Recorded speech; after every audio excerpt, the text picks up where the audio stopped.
जिला श्रीनीलाचल खंडायत क्षेत्रीय महासभा सिंहस्थान नवदेश 56 देश 56 छक लोकनाथ रोड पुरी सभापति श्रीधर जेना एवं ब्रह्मगिरी सभापति प्रसन्न कुमार दलाई कहवानुसार प्रतिवर्ष जागर यात्रा पुरी जिलार खंडायत ग्रामगुड़िकर ग्रामवासी मैंने जागर को आसी लोकनाथ बाबा को दर्शन करने सह अनुष्ठान रात्रि यापन करने सहित महाप्रसाद सेवन कर रही प्रसाद ग्राम को नहीं जाती।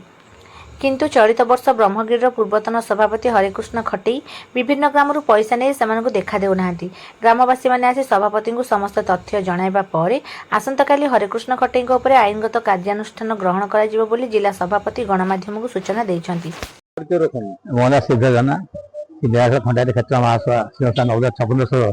जिला सभापति तो आज पवित्र जागर यात्रा सेवन हो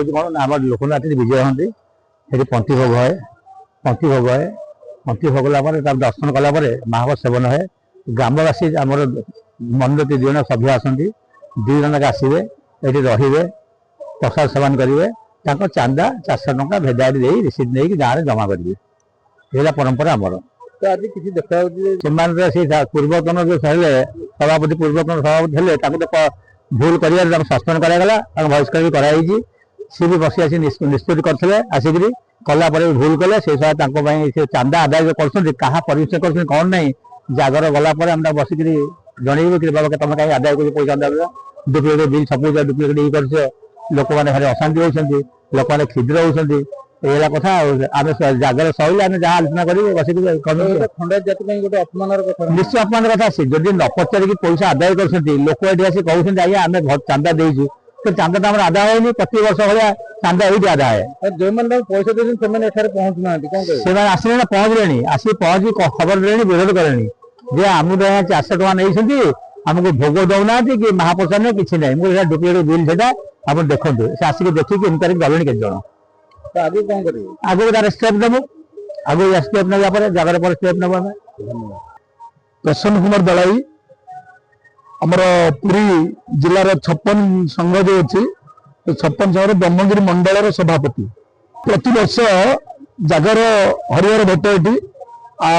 लोकनाथ निजे महाप्रभु लोकनाथ निजे आसी 56 सिंहासन बसी पंथी भोग खाती एवं प्रति वर्ष ये गोटे ऐतिह्य परंपरा संस्कृतिर कथा